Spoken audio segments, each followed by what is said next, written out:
E nós vamos abrindo a palavra para o nosso estudo em Êxodo capítulo 21. Êxodo capítulo 21. Na verdade, nós vamos ler alguns trechos do capítulo 20, mas a nossa reflexão toda está baseada esta noite no capítulo 21 a 24. Nós vamos abranger aí, então, todos esses capítulos hoje.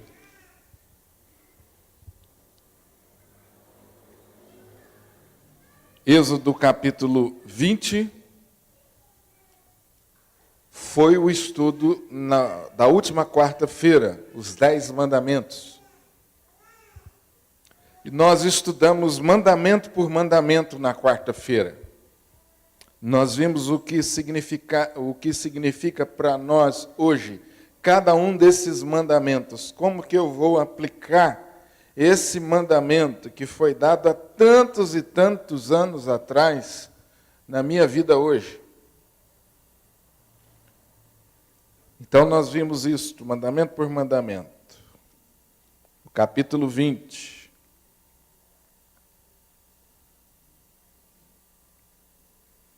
E hoje nós vamos cobrir aí o capítulo 21 até o capítulo 24. Por que vamos fazer isso? Porque o capítulo 21 até o capítulo 24 é continuação do capítulo 20. Se você teve já o cuidado de ler esses capítulos, porque o capítulo 20, a maioria de nós, eu creio que em algum momento já lemos, né? Quantos de nós já não lemos esse texto que fala dos 10 mandamentos? Alguns já decoramos até esse texto. Então, o capítulo 21, 22, até o 24, ele é a continuação. Por quê? Se já terminaram aqui os 10 mandamentos. Porque as leis que Deus dá ao povo, elas continuam sendo aqui reveladas, continuam sendo dadas, elas não terminam nos 10 mandamentos. Os 10 mandamentos, na verdade, são a base. E agora, os mandamentos seguintes vão, a partir dos 10 mandamentos, se expandindo. E você vai perceber aí, nesses capítulos seguintes, uma série de mandamentos, de leis, de instruções de Deus para o seu povo. E nós vamos abranger tudo isso dentro de um tema só. Lei e graça. Relacionamento de Deus com o homem. E nós vamos levantar aqui algumas perguntas. A primeira delas, estamos sob a lei ou sob a graça? De que lei nós estamos falando? Estamos falando apenas dos 10 mandamentos? Ou estamos falando, usando a palavra lei no sentido maior? Afinal de contas, de que lei é que nós estamos falando? Toda lei que a palavra de Deus nos transmitiu, que Deus transmitiu ao seu povo, é aplicável para a minha vida hoje? Ou isso é apenas para aqueles dias lá? Afinal de contas, então, vamos responder: estamos sob a lei ou sob a graça? Como guardar esses mandamentos na prática? Como que eu guardo esses mandamentos de fato? Teoricamente, eu posso até sabê-los de cor, e não são difíceis de decorar. Mas e na prática? Como que eu posso colocá-los em prática? Uma vez que Jesus nos exortou, e não só Jesus, mas principalmente Jesus, que nós devemos ser bons praticantes da palavra, não somente ouvintes. Como eu posso colocar em prática? E nós vamos ver que vamos concluir observando o propósito de Deus é em transformar, de fato, o nosso coração. E como Deus faz isso? Amém? Quantos de nós já não ficamos um pouco confusos com esse assunto? Afinal, estamos debaixo da lei ou da graça? Se eu perguntar para você hoje, estamos debaixo da lei ou da graça, você daria para mim como resposta, talvez, claro, pastor, estamos debaixo da graça. Amém? Vocês concordam comigo ou não? Tem alguém falando, não, pastor, eu discordo de você, nós estamos na lei. Essa não é a resposta que talvez fosse mais comum? Então aí eu perguntaria a você assim, então por que nós estamos aqui estudando os 10 mandamentos? Se eles não fazem parte da lei? Sai dessa, Cássio. Você já tinha respondido. Então segura aí, que senão você vai atrapalhar o estudo que você vai responder. Brincadeira. Então, um assunto que parece ser tranquilo para nós, Wesley, e principalmente nós, que já nascemos ouvindo a palavra de Deus, que ouvimos constantemente assim, estamos na graça, quando a gente começa a pensar assim, bom, então se estamos na graça, por que servem os 10 mandamentos, pastor? No culto passado, o senhor falou sobre aplicar os 10 mandamentos na nossa vida diária. Né, Vilma? Então, eu tenho que explicar isso melhor, ué. Se nós estamos na graça e o senhor falou para aplicar os 10 mandamentos não fazem parte da lei? Claro que fazem. E essa dificuldade, ela é antiga. Uma boa notícia para nós. Essa dificuldade é antiga, ela não é só nossa. A ponto de que, no decorrer da história da igreja, surgiram algumas correntes de interpretação. E eu faço aqui uma síntese mesmo, para não complicar demais, para não encher muito a cabeça de vocês, com nomes difíceis que a gente nunca ouviu e nem nunca mais talvez vai ouvir. Então eu fiz uma síntese. Quais as correntes? A primeira corrente, que você percebe claramente, é aquela corrente chamada antinomismo. Anti significa o quê? Nega. É uma partícula de negação, não é?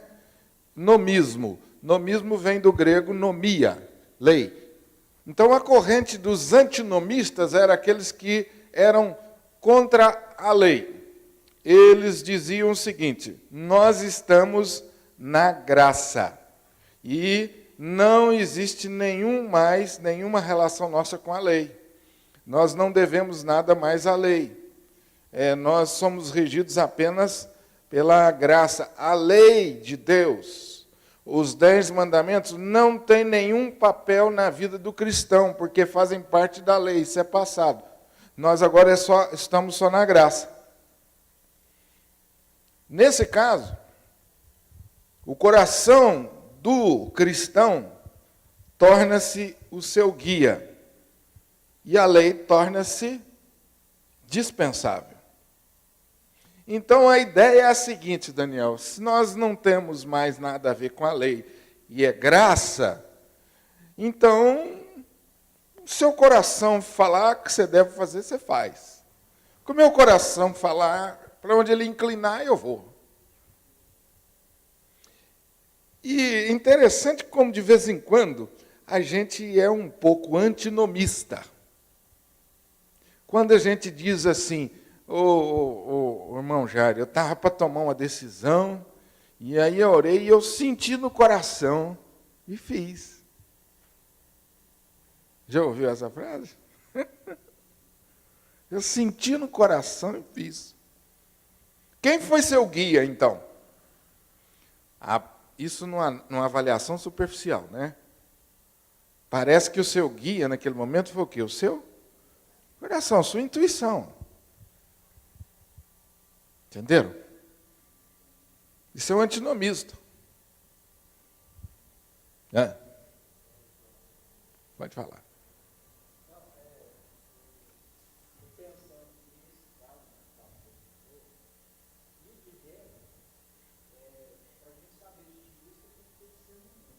Sim. Sim. Sim. Sim. O critério final seria o que vem de Deus gera paz no coração, né, pastor? Esse é o que a gente normalmente fala, né?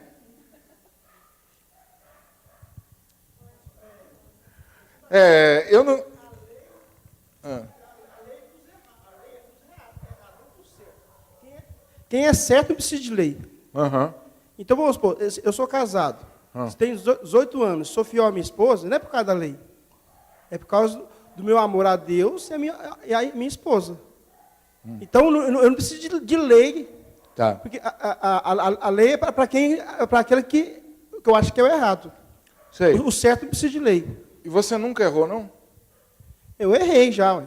Então, e quem fala que você está Mas- certo mas ou errado? os meus- Só me responde. Quem fala que você está certo ou errado? A minha consciência, A sua consciência não, a lei.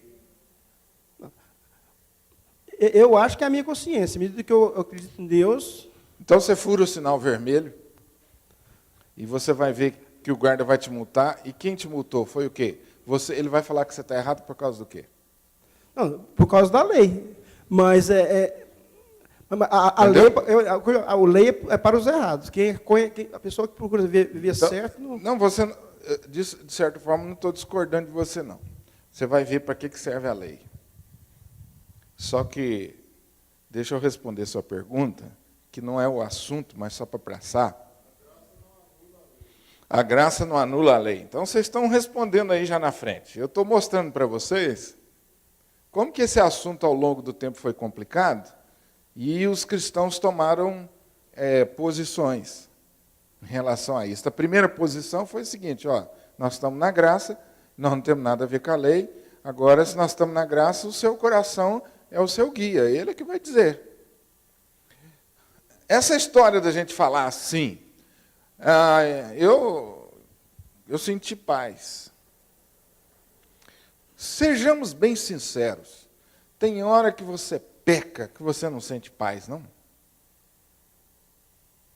Não sente, não? Então eu sou o único. Tem hora que você peca e que você não sente nada te acusando, você sente até bem.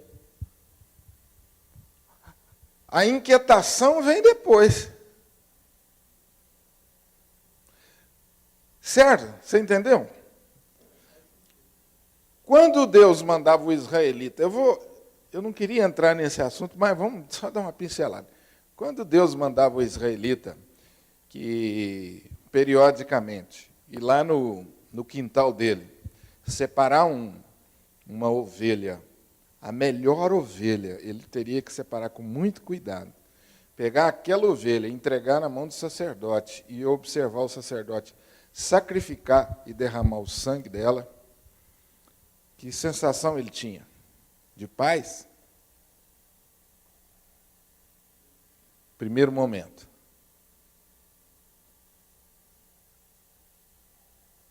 Nem sempre fazer a vontade de Deus traz essa paz que nós estamos falando. Às vezes o nosso conceito de paz é assim, estou tranquilo, de alívio. Só que nem sempre o certo traz alívio. Alívio momentâneo. Vocês estão me entendendo? Amém ou não? Eu não queria entrar fundo nesse negócio. Me veio um exemplo aqui. Tem hora que pedir perdão é um negócio assim, que você gosta e tem um prazer danado. É fácil. Ou tem hora que você vai assim, Deus mandou, eu vou. Mas a minha vontade lá no fundo não é essa, não. Mas eu vou. Entendeu, Cássio? O que eu estou querendo dizer com esse negócio da gente tomar cuidado quando a gente fala assim, eu senti paz. Porque, às vezes, essa paz, ela é porque o que eu estou fazendo é exatamente o que o meu coração queria fazer. Então, é gostoso.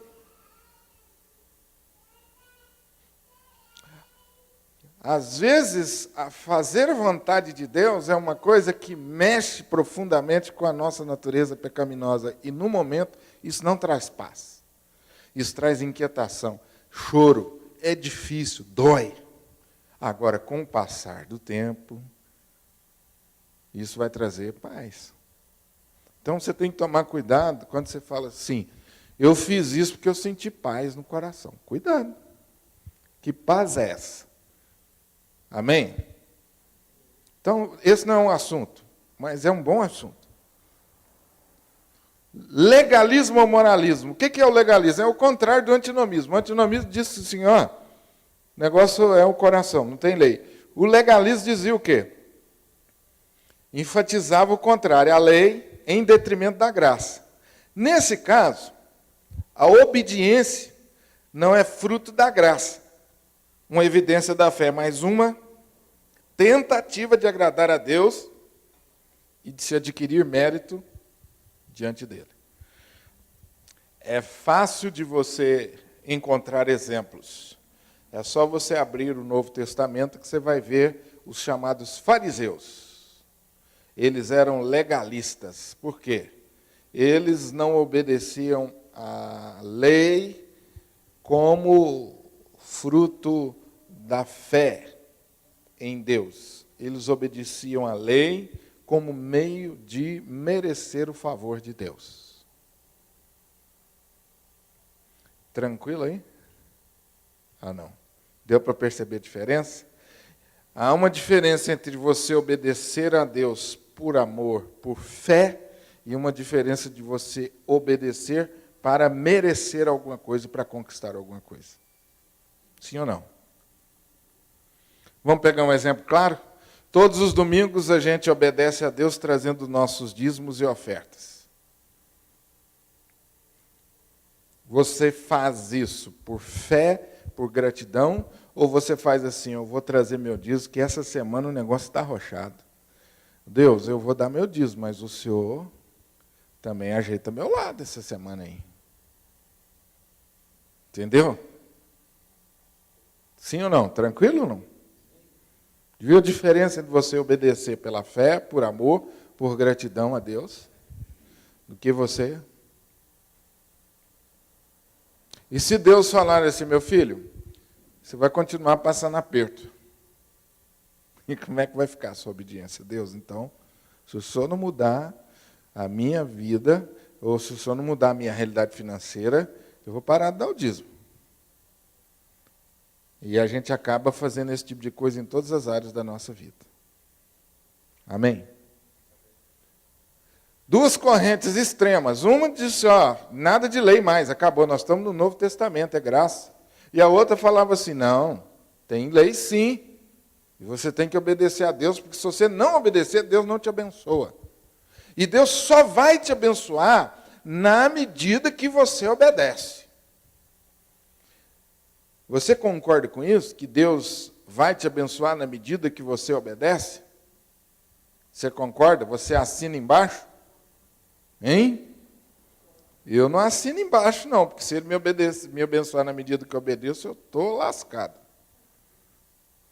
Eu quero, Deus me abençoa muito mais, porque senão eu não mereço. Eu não vou conseguir obedecer o Senhor a ponto de fazer o Senhor tornar-se favorável a mim.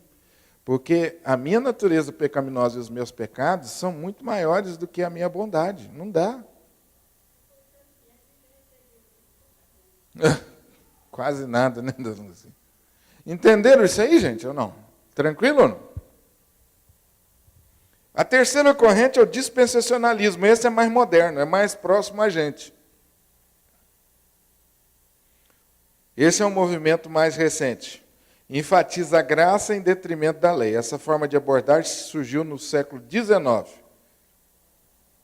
caracterizando a lei como forma de salvação no período de Moisés e o Evangelho como forma de salvação na dispensação da graça. E aqui, talvez, seja o erro mais comum para nós que estamos dentro da igreja. Muitas vezes nós somos assim, dispensacionalistas.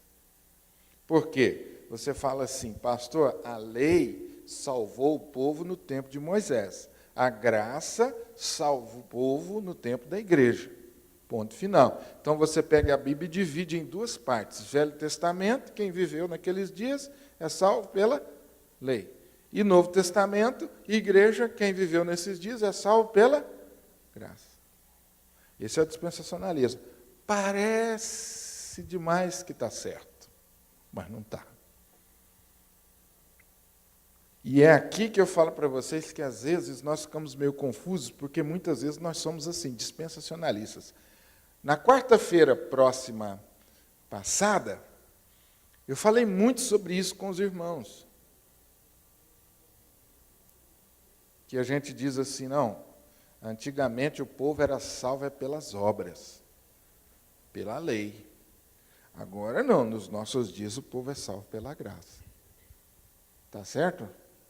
Nós já não falamos isso algumas vezes? Algumas vezes nós falamos, erramos. Não é isso, a interpretação mais correta da Bíblia não é essa.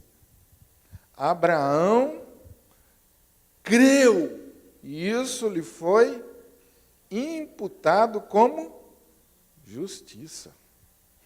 Antes de Moisés, cara. O pai, Abraão é o pai do quê? Da fé. E está lá na... Entendeu, Júlio?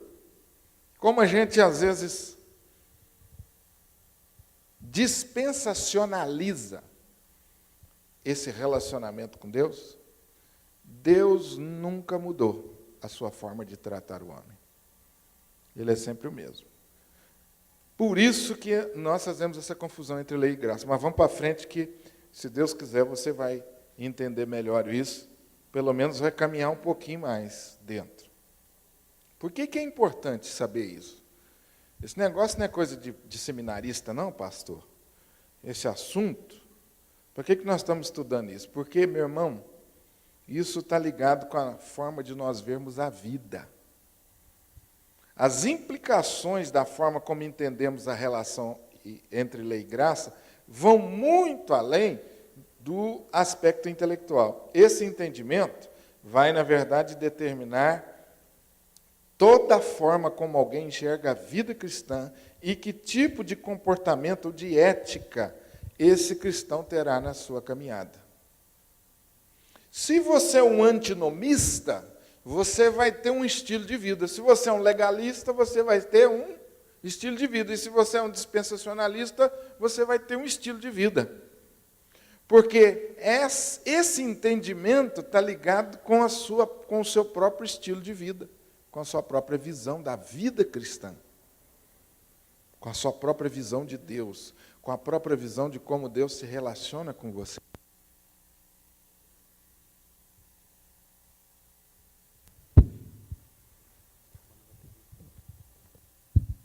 Está certo, gente? Vocês têm que me dizer que está certo ou não, que aí eu continuo explicando. Você consegue perceber? O antinomista é aquele que não aceita a lei. Você acha que ele vai ter um estilo de vida como? Mais ou menos. Você pensa que ele vai ser o tipo do camarada o quê? Folgado, né? Relaxado, né? Deixa rolar. Nada para ele é errado. Cada um tem a sua própria lei no coração. Você faz o que você achar. E aí eu vou conversar com você, Daniel. Daniel, isso é pecado ou não? Você fala assim, meu irmão, o que seu coração está falando? Ah, meu coração não falou nada não, está tranquilo, então mete bronca. Esse é um antinomista, então ele tem um estilo de vida. Certo, Jair? E o legalista? O legalista é aquele cara que pega nos detalhes. Ele esquece o espírito da lei. Para ele, o que importa é ele seguir a letra da lei. Porque a bênção de Deus na vida dele depende daquilo, da obediência dele cega, depende do esforço dele. Então, ele é um cara que sempre vai estar meio assustado, porque ele vai acordar de manhã, ou vai ficar durante o dia assim, será que eu errei em alguma coisa? Porque se eu errei em alguma coisa, Deus vai me pegar. Ou, por exemplo, ele levantou de manhã e tropeçou na cama, igual eu faço quase todas as manhãs, e a cabeça do dedão bateu lá na quina, né? Que dói demais, você pensa que o mundo vai acabar. Aí você fala assim, Meu Deus, o que eu fiz contra Deus já? Porque tudo para ele que dá errado é Deus punindo ele porque ele desobedeceu à lei. Entendeu? Esse camarada que interpreta a vida desse jeito. Está vendo como vão ser duas pessoas diferentes?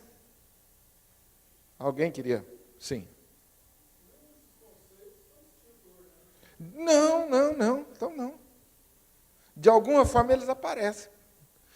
E porque às vezes nós não formatamos uma visão correta, bíblica. Porque a gente não se aprofundou nesse assunto. Pois não.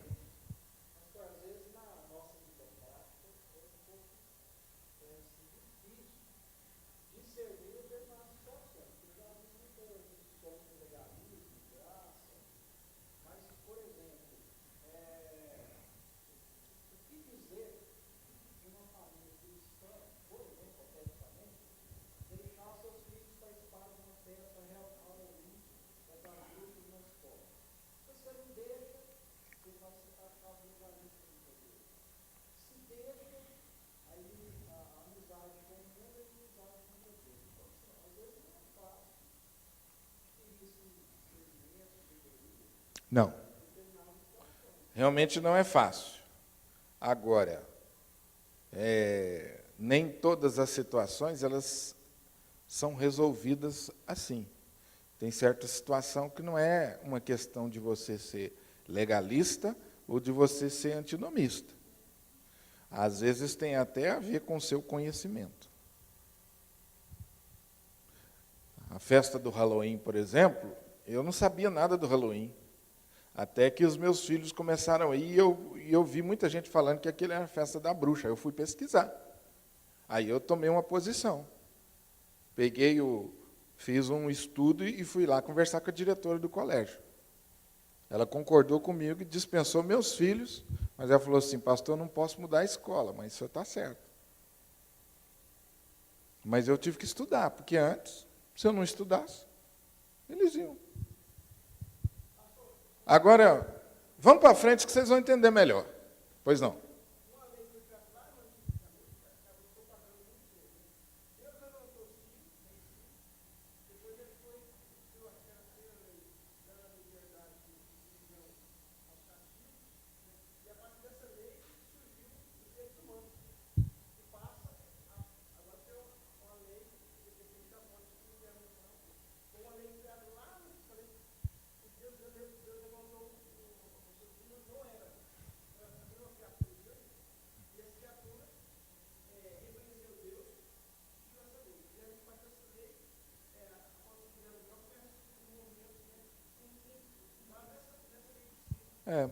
Só que, se você for pensar bem, primeiro código de leis sobre direito humano é os 10 mandamentos.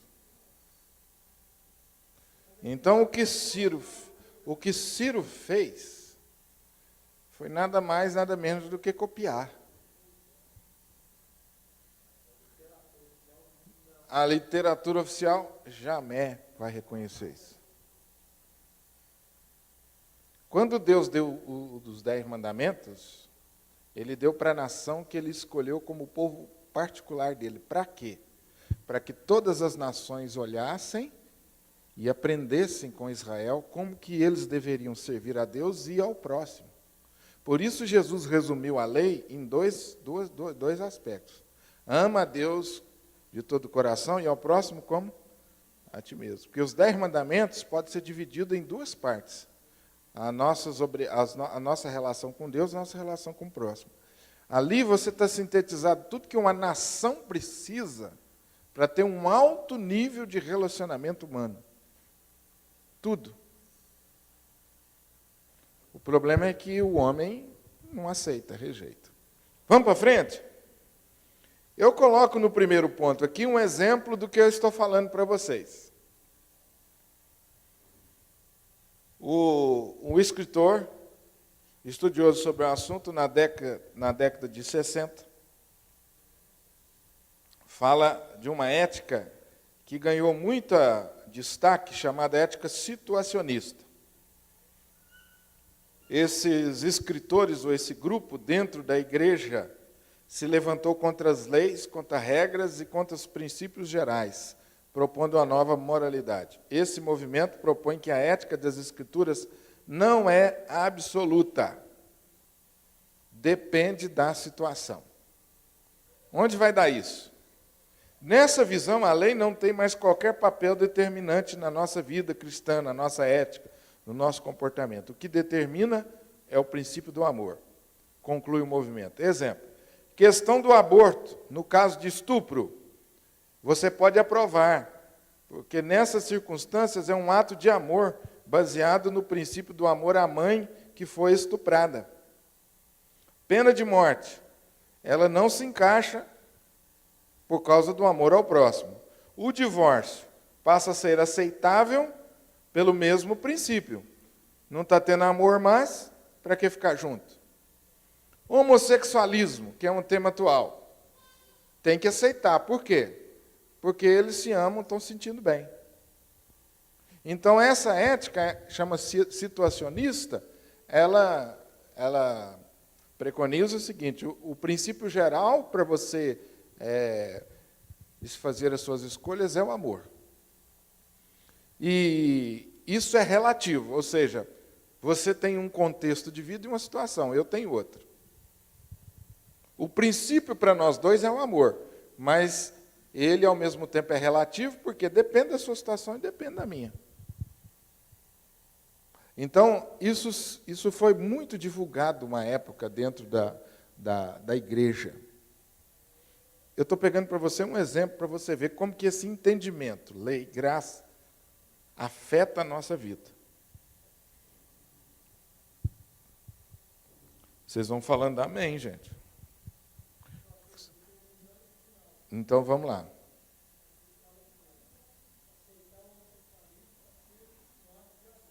Uhum. Isso. Não, mas aí, nessa tese aqui, não. Por quê? Porque o princípio que acima, o princípio maior que rege todo o seu julgamento é o princípio do amor. Então, a pessoa chega e fala para você assim: eu amo o meu parceiro, eu estou me sentindo bem com ele. Então, se você está se sentindo bem, se você o ama, isso não é pecado. Deus não condena, isso é amor. Essa é o que essa ética...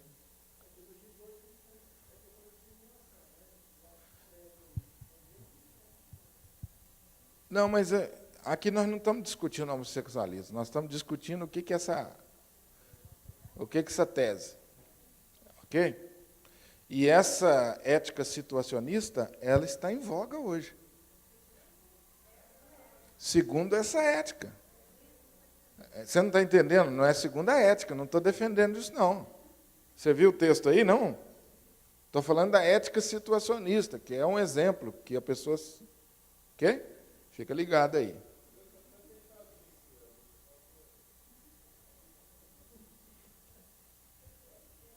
Amém?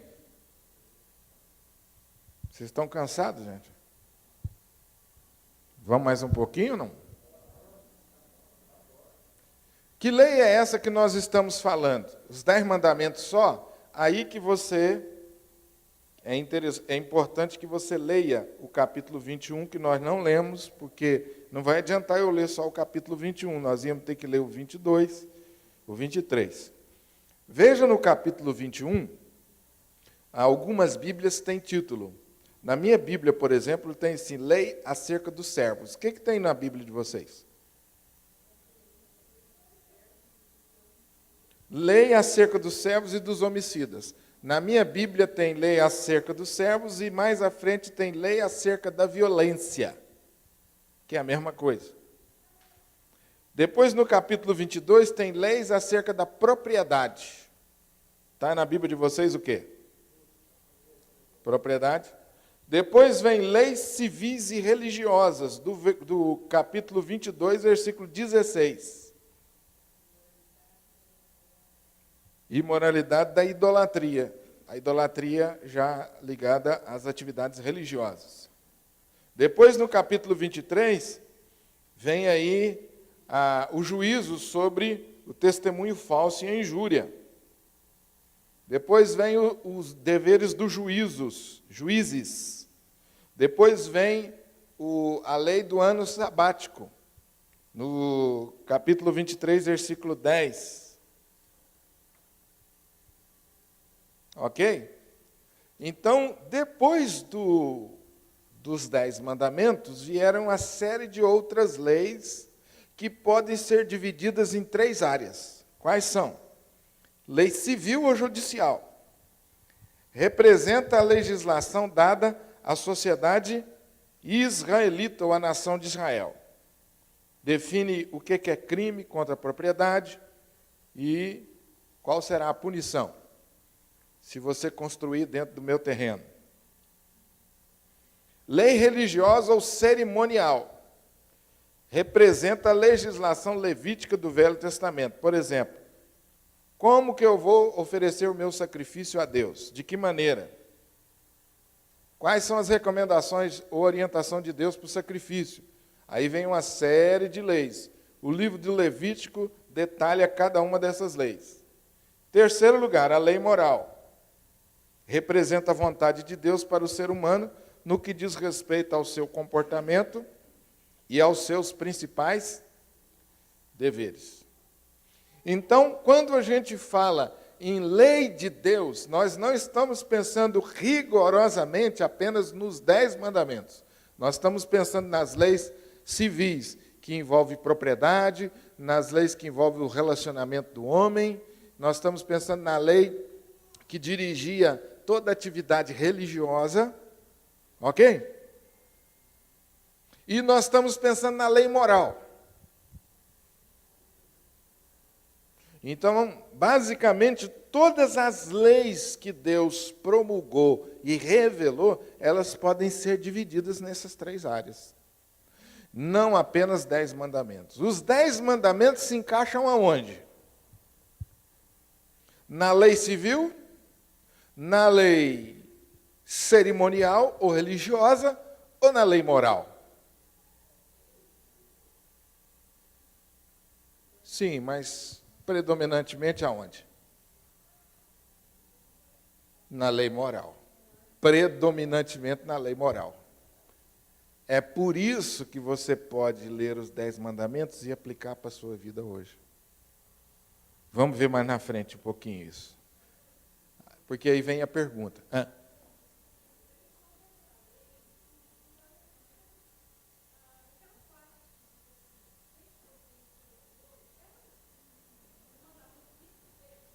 Fim de Deus.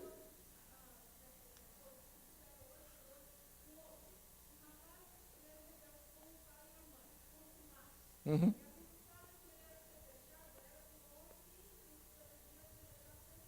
Uhum.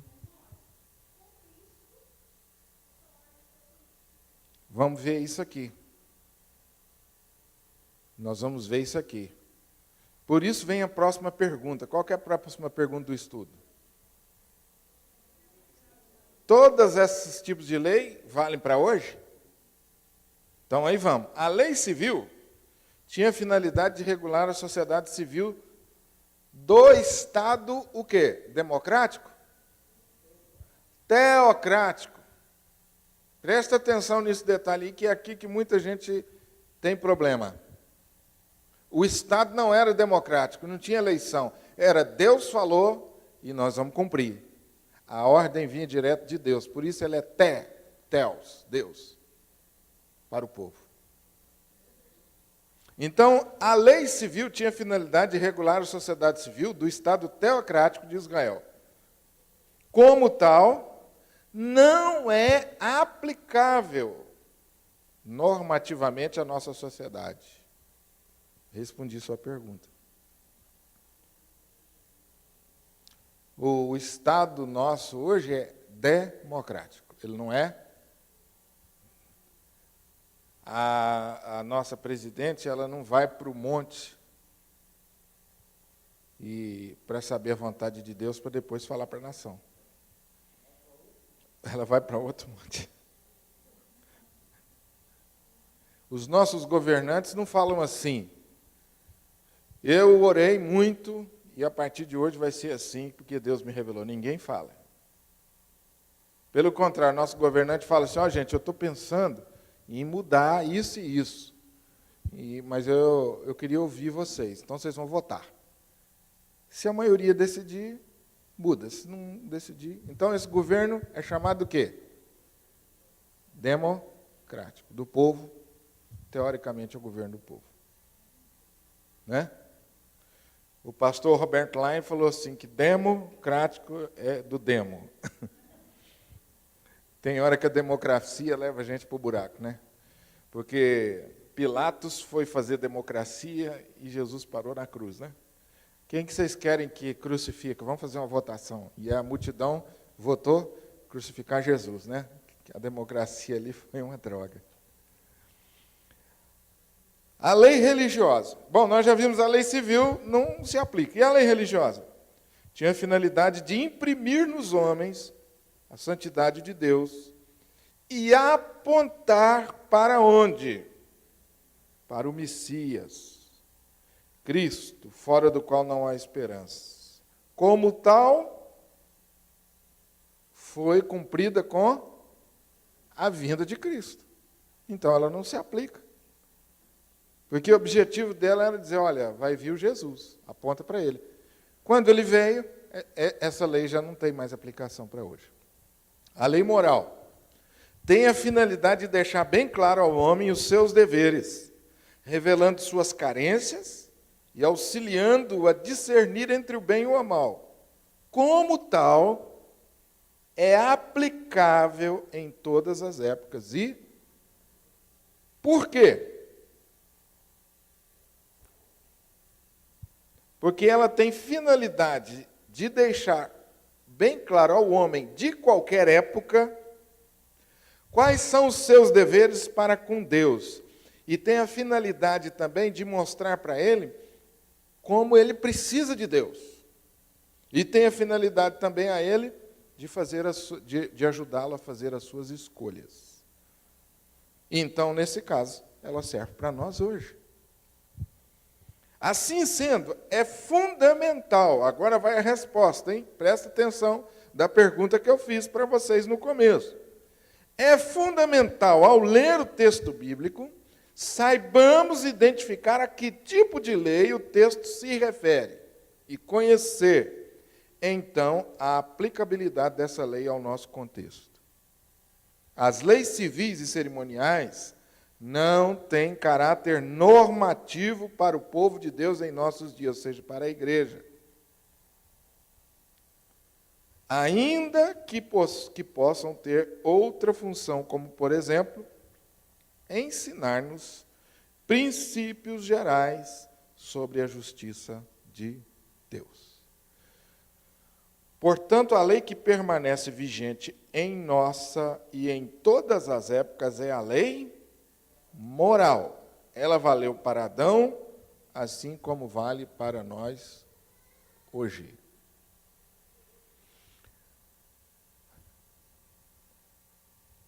Se a lei cerimonial tivesse valendo hoje, eu não seria pastor, eu seria sacerdote.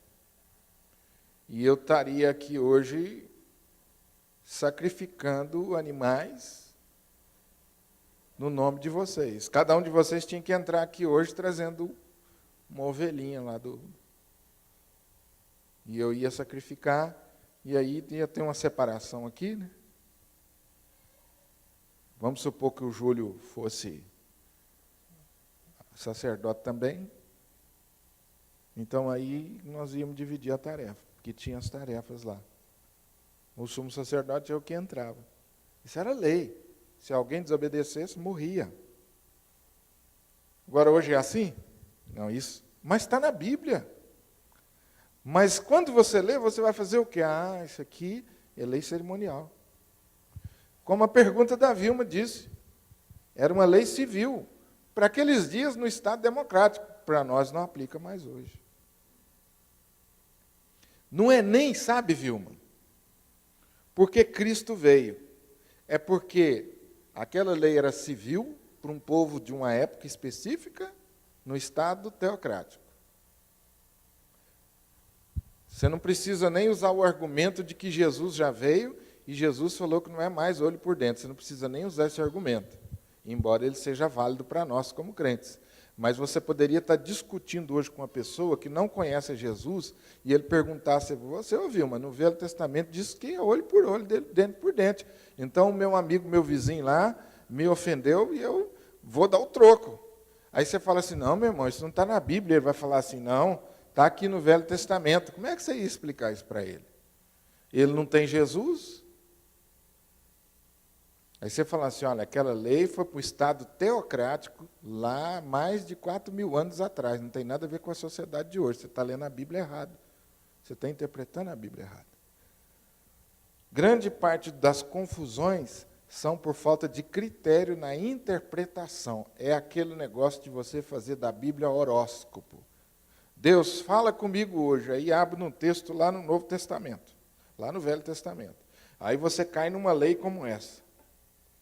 Como é que você vai explicar? Já aconteceu isso com vocês? Ou você já viu alguém fazer isso? Ele abriu lá e caiu no olho por olho, dente por dente. Falou, está vendo? Eu tenho razão, eu tenho que ir lá e dar o troco.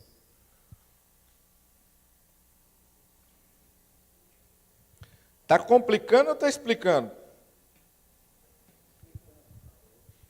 Afinal de contas, a primeira pergunta, estamos sob a lei ou sob a graça? Se nós considerarmos que os três aspectos da lei apresentados acima são distinções bíblicas, então nós podemos afirmar, não estamos sob a lei civil de Israel, mas estamos sob o período da graça de Deus, em que o Evangelho atinge todos os povos, raças, tribos e nações. Não estamos sob a lei religiosa de Israel, que apontava para o Messias, foi cumprida em Cristo, e não nos prende sob nenhuma de suas ordenanças cerimoniais, uma vez que estamos sob a graça do Evangelho de Cristo, com acesso direto ao trono pelo Santo Espírito, sem a intermediação dos sacerdotes. Não estamos sob a condenação da lei moral de Deus. Se fomos resgatados pelo seu sangue e nos achamos cobertos por sua graça, não estamos, portanto, sob a lei, mas sob a graça de Deus, nesse sentido. Está tranquilo até aí ou não? Entretanto, estamos sob a lei moral de Deus, no sentido de que ela continua representando a soma dos nossos deveres e obrigações para com Deus e para com o nosso. Por isso nós estudamos os 10 mandamentos aqui e fizemos aplicação para hoje. Lei moral. Estamos sob a lei moral de Deus, no sentido de que ela, resumida nos 10 mandamentos, representa o caminho traçado por Deus no processo de santificação. Só que agora, efetivado pelo Espírito Santo em nós. Nos 2 últimos aspectos, a própria lei moral de Deus é uma expressão de sua graça, representando a revelação objetiva e proposicional de sua vontade para as nossas vidas. Afinal, estamos sob a lei ou sob a graça? Que resposta que você me dá? Depende de que lei você está falando. Certo?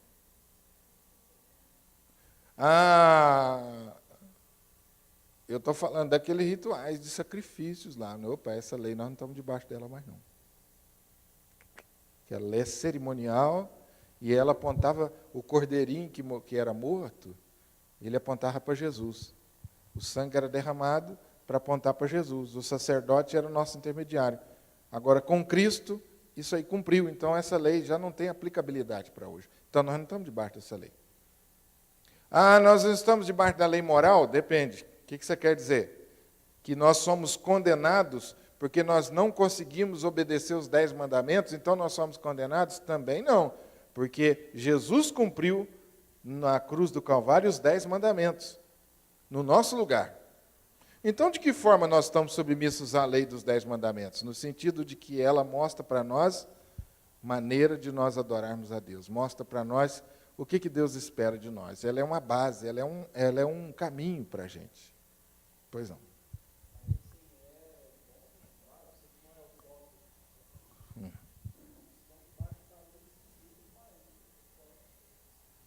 Aí não tem nada a ver, né? Agora nós não estamos debaixo da lei civil, conforme na Bíblia, mas estamos debaixo da lei civil do país. Isso aí é tranquilo, né, gente? Eu não estou querendo dizer que a gente, como cristão, não tem que obedecer à lei civil, nós temos que obedecer. Paulo nos ensina isso lá em Romanos. Inclusive as autoridades. Eu estou falando dessa lei civil aqui do Velho Testamento.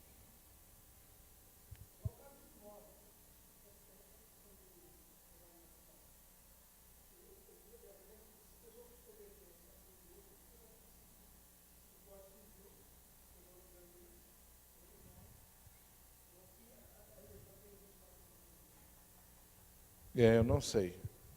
Isso aí eu não tenho certeza. Eu só ouvi falar. Alguém me disse que os mormons aceitam a poligamia. Aí o Agostinho está dizendo que o Código Civil não permite, então os mormons têm que obedecer o Código Civil. Mas a igreja permite. Eu não sei disso, eu só ouvi falar. Entendi.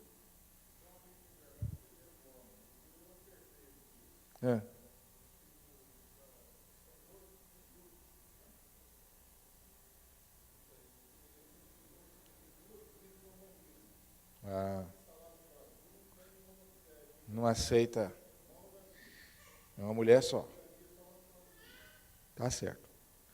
Como guardar, então, a lei moral na prática? Se nós estamos, de certa forma, debaixo da lei moral, em certo sentido, de que maneira, então, que eu vou guardar isso? Os 10 mandamentos, ou significado, consiste no fato de que eles definem com clareza e exatidão de que modo nosso amor deve se exprimir e o que contradiz esse amor. Então, quando você pega Jesus resumiu o mandamento, ou os mandamentos, de que forma? Amarás o Senhor teu Deus de todo o coração e ao próximo como a ti mesmo. Isso ele fez uma síntese. Então, imaginemos que a gente está diante de Jesus e fala assim, Jesus, explica isso aí melhor. Como que é amar a Deus e ao próximo? Aí Jesus poderia usar os 10 mandamentos, que os 10 mandamentos explicam, na prática, objetivamente. Como que é isso? Vamos pegar um exemplo aqui. Cita um mandamento para mim. Não farás outros deuses diante de mim. Isso é quando você não faz outros deuses, não cultua outros deuses, você está expressando o seu amor a Deus, de uma forma pura e objetiva. Porque às vezes a pessoa fala assim, mas esse negócio de amar a Deus, isso é muito subjetivo. Ah, é? Mas a Bíblia não deixa a gente entrar nessa subjetividade, não. Ela diz que a idolatria é pecado. E você mostra que você não ama a Deus quando você é idólatra. Então a Bíblia não deixa margem para isso, não. Então os 10 mandamentos é uma forma objetiva e prática de você verificar se você está de fato amando a Deus e amando o seu próximo. É como se você estivesse dizendo o seguinte, o ponto de partida é esse aqui. Está certo? Irmãos, me fala aí se está certo ou não. Não? Sim? Para que servem os 10 mandamentos hoje, né? Se nós não cumprirmos os 10 mandamentos, nós estamos no inferno? Estamos condenados? Não, por quê? Porque os 10 mandamentos foram cumpridos por Jesus. Jesus cumpriu os 10 mandamentos em nosso lugar. Então quer dizer que 10 mandamentos não servem para nada mais? Não, peraí, não é assim. Em certo sentido ele serve. Para orientar você em como você deve servir a Deus. Não serve para salvar você. Porque uma vez eles foram usados para isso e o homem não conseguiu se salvar. Quando que Deus deu um mandamento para salvar o homem e o homem não conseguiu cumprir esse mandamento e morreu? Qual o primeiro caso que nós temos na Bíblia? No jardim do Éden. Qual foi o mandamento? Não coma da árvore que está lá no jardim. Esse é um mandamento. Se você obedecer, você vai ter vida. Agora, se você não obedecer, morte. O homem foi capaz de cumprir? Não. Porque ele não foi capaz de cumprir o mandamento, Deus preparou Jesus. Entenderam? Então, hoje ninguém mais pode ser salvo na obediência dos mandamentos. Porque já está provado que nós somos incapazes. A prova é Adão. Ele era nosso representante, ele fracassou. Então Deus, para cumprir a sua própria palavra, ele levantou um outro homem, perfeito, para cumprir aquilo que ele tinha estabelecido em nosso lugar. Quem ia perguntar? Jairo.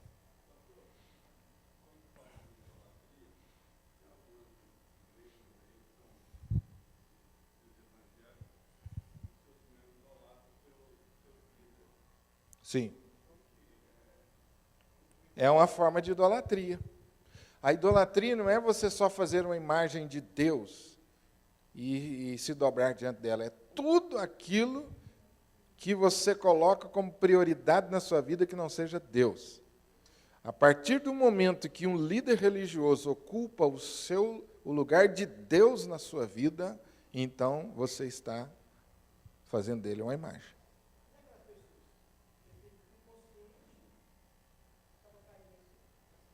Pecado.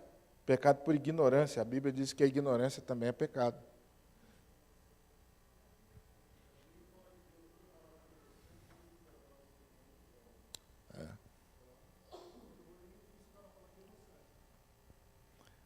Não tem razão para isso. Se você ler Romanos capítulo 1, a Bíblia diz que o homem é indesculpável. Depois você lê lá. Quando ele fala assim, mas eu não conhecia, a Bíblia diz, não, você é indesculpável, porque desde o começo é que Deus usou de todas as maneiras possíveis para revelar quem é Ele para você. Você não viu, é porque você não quis.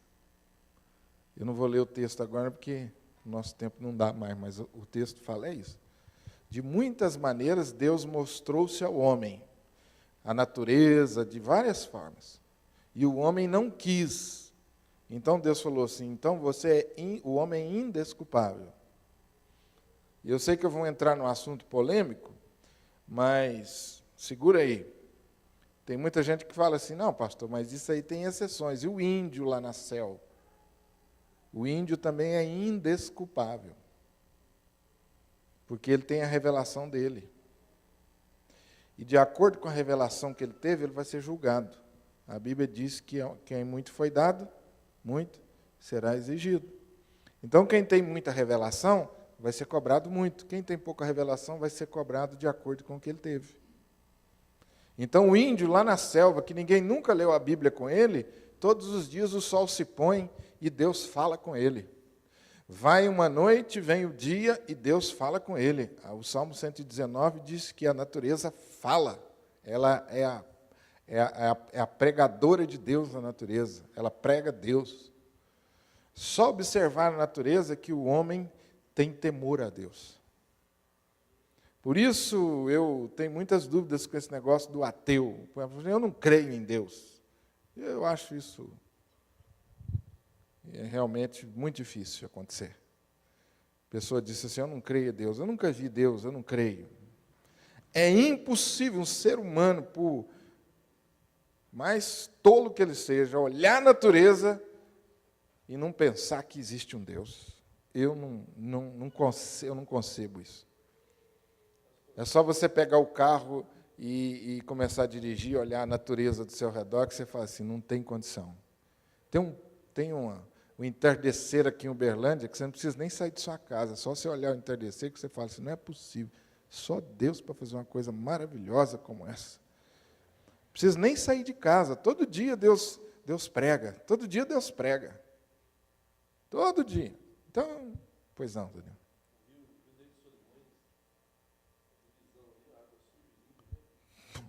Não. A gestação de uma criança, os órgãos humanos, o funcionamento, cada célula, meu Deus, fruto do acaso, diz o cientista. Não dá, né? Deus deseja efetivar na nova aliança a transformação do nosso coração. Os 10 mandamentos não são capazes, ou não foram capazes, em nenhum dos mandamentos, de transformar coração. Eles foram capazes de fazer, Agostinho, aí está a sua resposta.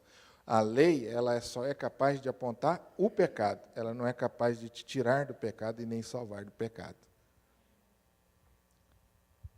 A nova aliança que Deus fez, que tem nosso representante Jesus, agora sim, nós que cremos em Jesus, a Bíblia diz que aí sim nós temos a possibilidade de sermos transformados. Por isso que quando você pega um livro de teologia para estudar mais profundamente a Bíblia, você vai ver nos livros bons falando assim, pacto da graça, pacto das obras e pacto da graça. Já ouviram isso? A celebração da ceia do Senhor, todo mês a gente lê, quando fala, esse é o cálice da nova aliança feita no meu. Se tem uma nova aliança é porque teve uma velha. A velha é a aliança que Deus fez com Adão como nosso representante, que a gente chama de pacto das obras. Aquela ficou lá. E aí Deus cumpriu aquela aliança do pacto das obras através de Jesus. Porque Jesus cumpriu os mandamentos 100%. Foi fiel até o fim. A Bíblia diz que não se achou imperfeição nem dolo algum na sua boca. Então ele cumpriu, foi o único capaz de cumprir. E todo aquele que crê em Jesus como seu representante, a Bíblia diz que você está livre da condenação da lei, do pecado. E é aí que os homens têm tanta dificuldade, porque eles não aceitam o fato de que eles foram incapazes de cumprir a lei e de fazer alguma coisa que merecesse a salvação de Deus. Esse é o ponto que pega. O homem é orgulhoso. Ele não admite a sua incapacidade de se salvar sozinho.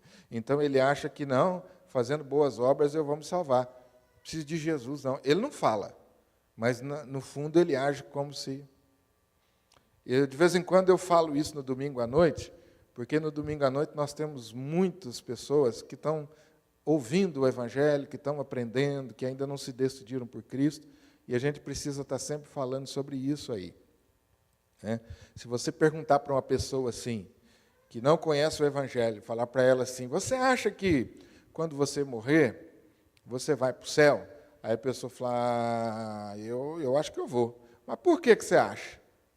Aí a pessoa normalmente responde assim, não, porque eu procurei fazer as coisas boas. Eu nunca matei, nunca roubei. Eu fui um cara bacana. Como o Agostinho falou aqui, né? Nunca traí minha mulher, tem esses negócios, né? Nunca traí minha mulher. Pode trair todo mundo, né? Mas nunca traiu uma mulher, então tá bom. Não desamparei meus pais. Então eu sou um cara que eu acho que eu passo, viu? Só que a Bíblia diz que ninguém passa. Aí você fala para a pessoa assim, resposta errada. Como assim resposta errada? Fala, não, filho, a salvação é pela graça. Não é por nada que você venha fazer. Você não vai convencer a Deus mostrando as suas obras. Deus só é convencido quando ele olha para Jesus e vê você. Só isso que convence ele. A pessoa, então, começa a refletir sobre isso. Quer dizer que eu não preciso fazer nada para ser salvo? Ah, isso é fácil demais.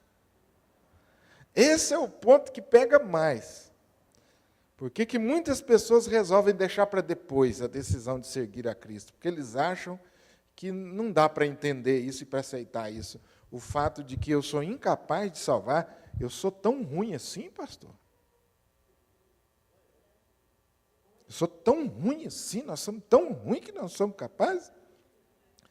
E aí a coisa se complica mais, e quando eu tenho tempo eu gosto de complicar mais, porque depois que você complica muito, aí você vai ajudando o caboclo a levantar, né? Aí o cara fala assim, se o senhor fala isso de um bandido, eu até aceito. Mas de mim, aí você fala assim, você está perdido igual bandido. Aí ele sobe nos tamancos com você. Como assim? Eu falei, você está no inferno igual bandido. Eu estava contando esses dias de uma experiência que eu tive com um amigo, hoje muito amigo, que quando eu o conheci, ele me levou na casa dele, uma casa muito bonita, e ele sentou e a gente tomando café e comendo lá algumas coisas, e ele foi me contar o tanto de coisa que ele tinha feito. Como ele era bem-sucedido, como ele foi bem-sucedido e era bem-sucedido, as conquistas dele. E como ele era uma pessoa boa, que ajudava a família, fazia boas obras, e me contou tanto de coisa que ele fazia, de boas obras para as pessoas carentes, e falou, só que, pastor, tem um negócio que eu não entendi ainda, eu não consegui ainda me entrosar com a igreja. E eu faço muito mais do que esse povo da igreja, mas eu não consegui ainda me entrosar com a igreja. Minha mulher é membro da igreja, vai lá. Mas assim, não é que eu não gosto da igreja, eu gosto, mas eu não consegui ainda, não sei, falta alguma coisa. Era o primeiro encontro que eu tive com ele. Aí eu falei assim, pode ser o último, mas eu vou falar para ele aquilo que eu estou sentindo que eu devo falar para ele. Eu falei assim, se você não se arrepender, entregar sua vida para Jesus, você vai com as suas boas obras e tudo que você fez para o inferno. E aí ele parou assim meio chocado, porque ele não esperava essa resposta. Aí eu contei a história de Nicodemos para ele, em João capítulo 3, que ele é um religioso, gente boa, que foi ter com Jesus, e Jesus falou, se você não se arrepender, Nicodemos, você é religioso, você é um cara bacana, um cara bom, mas se você não se arrepender e me reconhecer como Salvador, você está no inferno. E Nicodemos ficou arrasado com aquilo. Então eu contei a história de Nicodemos para ele. Então eu falei para você, você é mais ou menos um camarada que se identifica com Nicodemos. Você me falou aqui, quase 1 hora das coisas boas que você fez, mas você não entregou sua vida a Jesus. Você precisa entregar sua vida a Jesus. E a gente relembra desse fato até hoje, quando encontra, porque a mulher dele estava fazendo lá um café e mexendo na cozinha, a mulher dele gritou lá da cozinha, glória a Deus! Até assustei. O que foi, meu bem? Ele perguntou, ela falou assim, Deus mandou um homem para te falar a verdade, até que enfim.